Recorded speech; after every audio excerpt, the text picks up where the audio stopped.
Very good morning, children. How are you all? I hope you're really doing good and all. So today we are going to discuss one more topic, okay?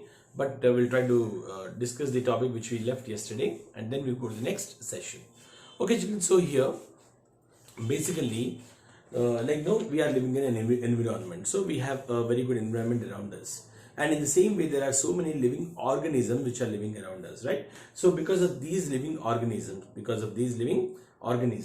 there are many diseases which are transmitted from the one person to the other person. So here, there are chances of getting diseases to be transmitted. For example, if it is corona, right? So it is easily transmitted from the one person to the other person. So in the same way, there are many diseases which are transmitted from the one person to the other person. So for example, if you take the sick person,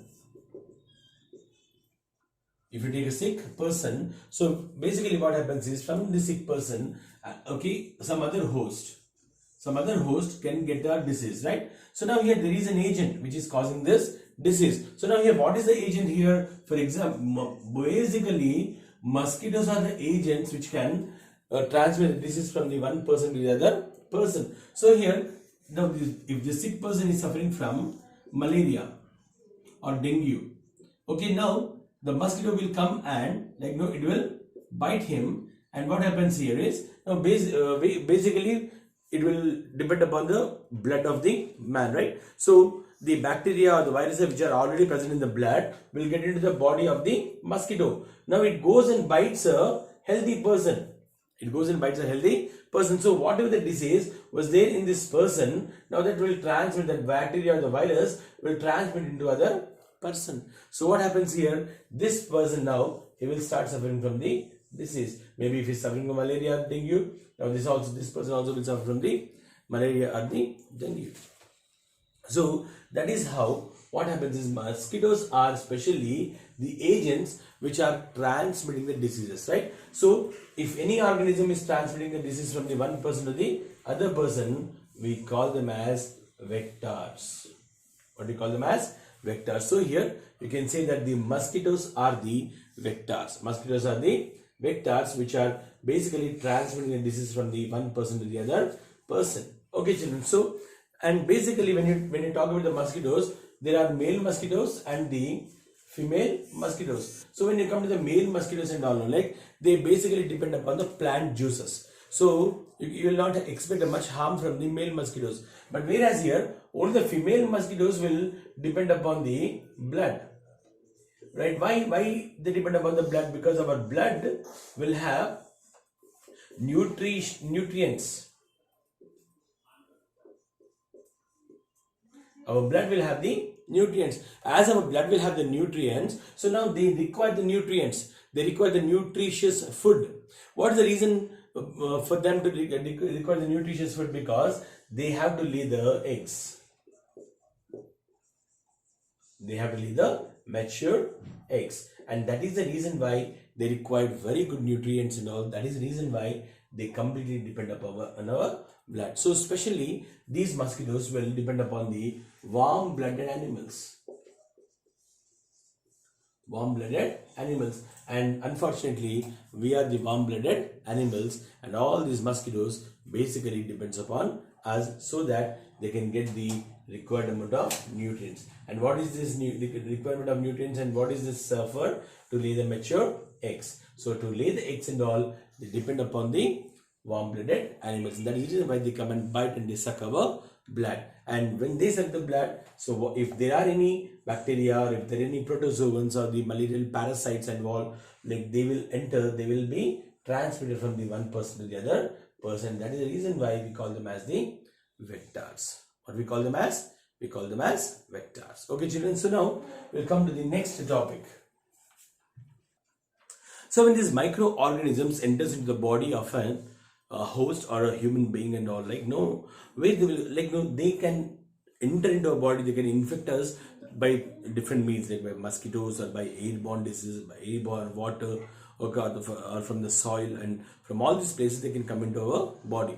But now when they come into our body, where they will go and stay. So that is a point which we have to understand here. Okay, children. So we'll discuss on that particular topic now.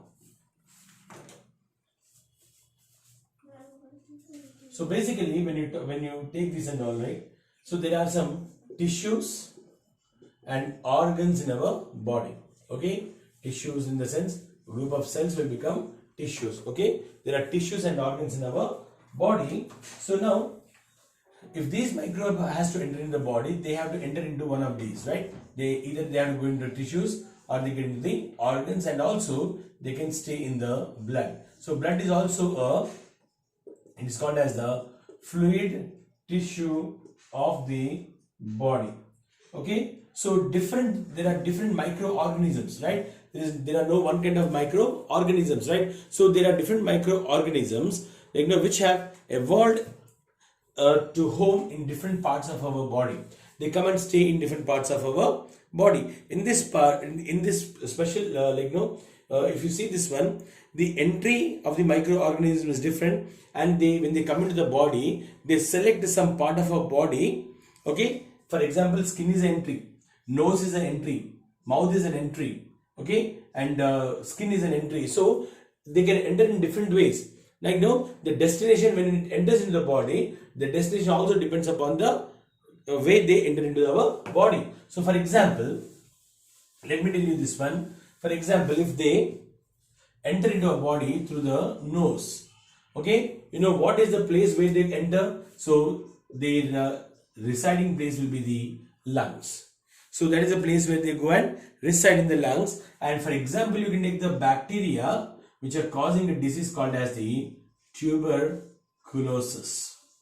Tuberculosis is a disease which is caused by the bacteria, okay, and they enter through the nose, and then they go and stay in the lungs and they infect the lungs. Okay, if they enter through the mouth, they can directly go into the gut region, that is the alimentary canal, and they can cause a disease called as the typhoid.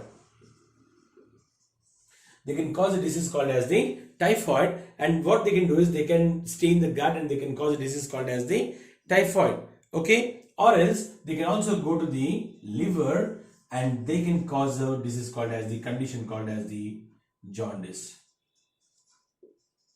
That is, your body will become yellow in color. In Telugu we call it as paskalu, right? So if they directly go to the liver, if they infect the liver, they can cause a disease called as the jaundice. So here different way, if they go into the nose, they can infect the lungs, cause the disease called as tuberculosis and many other, right? And even corona is also best example for that. That is the reason why what we are doing, we are covering our face with the mask so that we will not breathe the air, right? If a person who is suffering from corona is standing beside us and if he coughs or if he sneezes, whatever the virus which comes into the air will go through our nose, right? And that is the reason why we are covering our nose with the mask, right? Even if you have corona also, if you cough also, they should not come out. That is the reason why we are wearing a 3-layered mask. Okay, so that is how even if they enter into the mouth also, they will go to the gut region, they will cause the disease called as the typhoid, and many other diseases are there. We are just only taking the example of the typhoid. And if they directly go to the liver, then they can cause a disease called as the jaundice, which basically makes you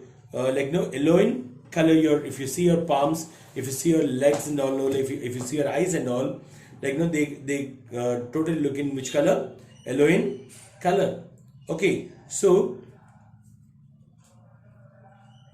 if you take the malaria, if you take the example called as the malaria here, basically the malarial parasite.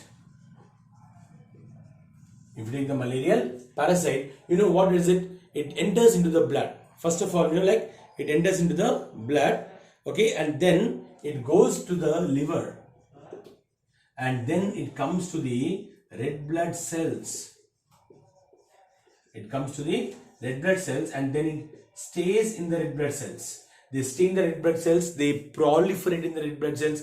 They will make sure that the red blood cells will be full of the, when they reproduce, when they make sure that the number is very good for causing a disease, they will burst open the red blood cells and they come out into the blood. And that is a time when you get shivers, your body will shiver. So this is how the malarial parasite is entering through the mosquito into our body through, okay, parasite is entering through the blood, and then it goes to the liver, and then comes to the red blood cells, and then into the blood. So that is how they cause different, this is the way they infect our body. So not only this, not only malarial disease and all, like there are some virus which is causing the Japanese encephalitis.